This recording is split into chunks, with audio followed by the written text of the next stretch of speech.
Al principio, creyó que era una oportunidad para salvar. Luego entendió, era una máquina de culpa. Y en la última carpeta no había informe, solo un espejo. La carpeta sin nombre. No sabía quién había dejado la carpeta.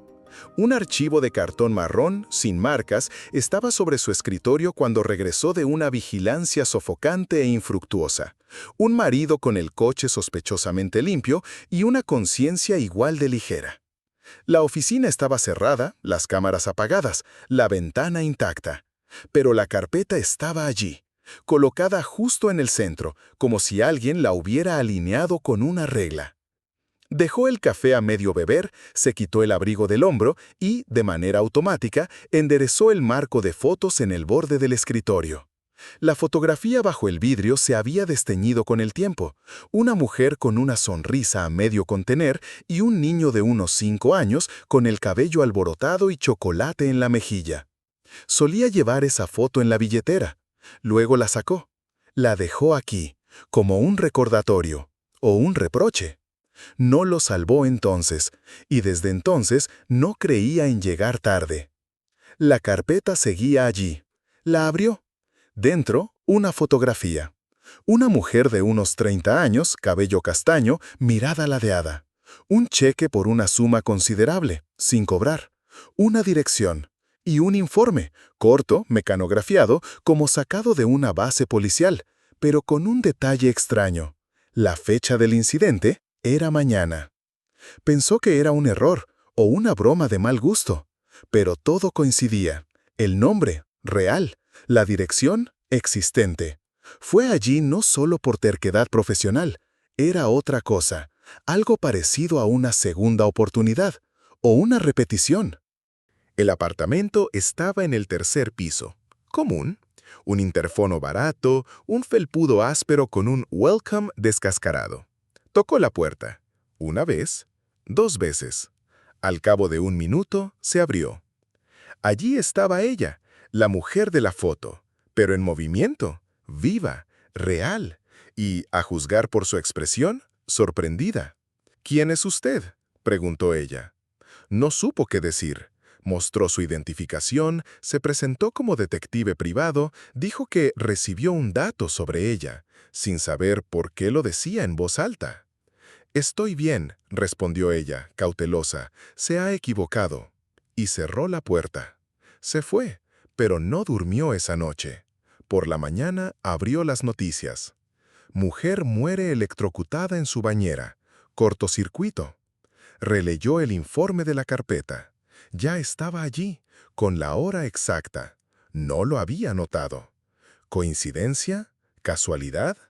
Al día siguiente apareció otra carpeta, con otro nombre y otro futuro que exigía intervención. La segunda carpeta llegó por correo.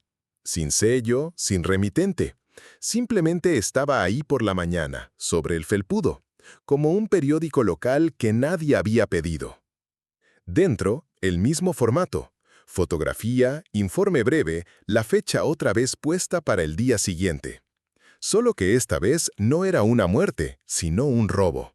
Una suma pequeña, de una tienda de barrio. El cajero, un adolescente. El sospechoso, un hombre con una chaqueta con logotipo de reparto. Abajo, una nota.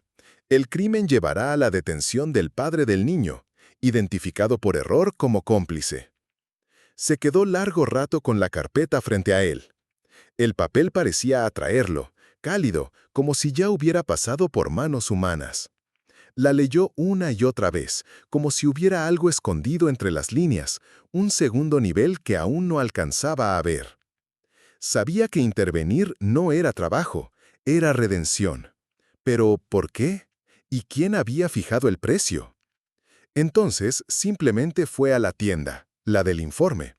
Quería creer que todo era coincidencia, que la realidad no podía ser tan lineal como un guión. Pero la tienda existía. El cajero adolescente, unos 15 años, estaba en la caja, aburrido. Detrás del refrigerador de helados, una niña con chaqueta colorida corría de un lado a otro. Cerca, un hombre, claramente su padre, con 2 yogures en la mano, intentando llamar a alguien. Nadie contestaba. En ese momento, entró el repartidor. El detective no pensó. Se acercó, habló, le pidió los documentos. Luego, simplemente los sacó afuera con el pretexto de una llamada urgente. El cajero lo miró, con desconfianza. La niña gritó algo a su padre, y todo se puso en marcha. La patrulla llegó en 5 minutos, por un falso aviso. Revisaron las cámaras, y por supuesto, no encontraron nada. El repartidor no había robado, no hubo delito. Pero el padre de la niña comenzó a ponerse nervioso, se comportó con agresividad. El cajero señaló, viene seguido, es sospechoso. Al final, fue detenido, documento vencido, violación del régimen de libertad condicional. Se lo llevaron.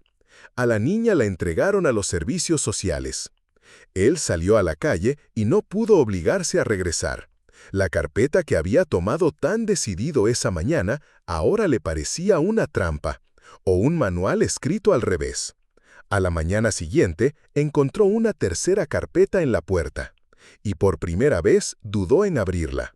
Sintió que ya no era solo un observador, era parte del sistema, y tal vez uno de sus instrumentos. Comenzó a buscar un patrón. La tercera carpeta estaba en el mismo lugar, colocada con cuidado, como si alguien aún respetara las normas de etiqueta al dejar profecías, con la cortesía de un camarero. Esta vez, un accidente de tránsito. Un adolescente atropellado en un paso peatonal. Hora, por la tarde. Lugar, una intersección al sur de la ciudad. Responsable, una mujer, aparentemente distraída por su teléfono. En el informe constaba, la víctima, hijo del hombre detenido el día anterior. Pero antes de que apareciera esa carpeta, hubo otro caso. Una carpeta pequeña, sin foto, solo texto. Intento de asalto en una parada de autobús. Un chico de 15 años con un cuchillo. No habría heridos si alguien interviniera a tiempo. Él estaba cerca. Advirtió a la mujer, gritó, el chico huyó. 2 días después, en las noticias, el adolescente volvió a casa. Los padres lloraban en vivo. Pensó que por primera vez había hecho algo verdaderamente bueno. Una semana más tarde, otro titular. El mismo chico, el mismo cuchillo, solo que ahora hundido en el cuerpo de su propio padre. No huyó, se quedó y atacó. Pensó que había ganado, pero solo cambió un mal por otro. Ahora miraba la tercera carpeta con recelo, como una carta de un tramposo, donde cada palabra correcta escondía un truco. La cerró y no fue. Se quedó en la oficina. Tomó café frío. Observó el reloj que de pronto parecía marcar más fuerte. A las 18:41 se levantó, maldijo en voz alta y fue hacia la intersección. Llegó 3 minutos tarde. El chico estaba vivo, una abolladura en el capó. La mujer, en crisis. Todo como estaba escrito, con una diferencia. En el informe decía que él, el detective, había logrado detenerla antes de que girara. Esa fue la primera discrepancia. Volvió a casa y empezó a revisar las carpetas viejas. Entonces lo notó. Todos los informes estaban escritos con la misma fuente, en papel sin marcas de agua, sin rastros de impresora. El papel olía viejo, como archivo, y en ninguna hoja había huellas, ni siquiera las suyas. Entregó un sobre a un laboratorio privado. Dijeron que era papel técnico de un formato ya obsoleto, impresora matricial, como en los años 80, tinta que se desvanecía. Al día siguiente llegó la cuarta carpeta. Dentro no había ni foto ni informe, solo una hoja en blanco. Y una frase. Esta vez, eres tú. No durmió esa noche. Revisó puertas, cortinas, grabaciones de las cámaras. Nadie había venido. Pero por la mañana notó algo. En el espejo frente a la cafetera, su reflejo aparecía un segundo después de que él girara la cabeza. Intentó no intervenir. Después de la carpeta vacía, después de la frase «Esta vez eres tú», decidió basta, no más investigaciones del futuro, que las cosas siguieran su curso. Era una trampa, o un experimento, o peor aún, una prueba. No abrió la cuarta carpeta, que apareció 2 días después. La guardó en un cajón del escritorio. Lo cerró con llave, escondió la llave en una lata de café y se alejó de la oficina. Durante 3 días no se acercó al trabajo, no contestó llamadas, no vio noticias. Caminó por la ciudad sin rumbo. Comió en lugares donde nadie preguntaba su nombre. Durmió en un motel barato con migas en la cama. La primera noche no soñó nada. La segunda, un pasillo, largo, gris, iluminado desde adentro, como si las lámparas estuvieran dentro de las paredes. Caminaba, y con cada puerta el silencio aumentaba, hasta que incluso sus pasos desaparecían. La última puerta era negra, sin manija. En ella, una placa. Te atrasaste por una elección. Al tocarla, sintió que alguien respiraba desde dentro, justo frente a su cara. Despertó con la sensación de que alguien estaba detrás de la puerta de su habitación, y no se iba. La cuarta noche, en las noticias, mostraron el rostro de un niño, 9 años, desaparecido de camino a casa desde la escuela. Una cámara captó el último momento, un fotograma. Él parado en el semáforo, alguien acercándose por detrás, los píxeles borrosos. Subió el volumen, el nombre del niño, el mismo que en la carpeta antigua, la que estaba en el cajón, la que no había abierto. Cruzó la ciudad a toda velocidad, hasta que entendió, esa era la trampa. No las carpetas, no las predicciones. Él. Cuando no intervenía, todo ocurría. Cuando lo hacía, ocurría igual, pero peor. Quería ser nadie, desaparecer del engranaje. Pero al parecer había elegido ser alguien, y ahora no podía mirar hacia otro lado. Creía que huía, pero todo ese tiempo corría en círculos, como en el pasillo del sueño. En la oficina ya lo esperaban, sobre la mesa una nueva carpeta, sin nombre, con su foto en la portada, tomada por la luz hacía apenas unos minutos. Abrió la carpeta con lentitud, como si fuera algo frágil, como una caja de Pandora, pero sin esperanza dentro. Había una carta, escrita a mano, con una caligrafía temblorosa que reconoció al instante.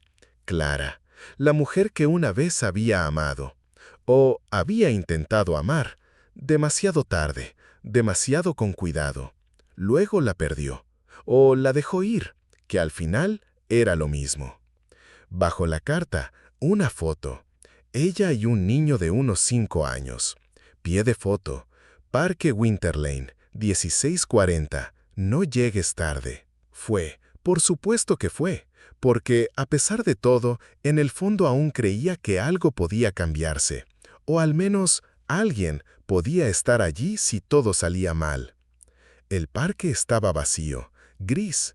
Las hojas crujían bajo los pies. Los vio desde lejos.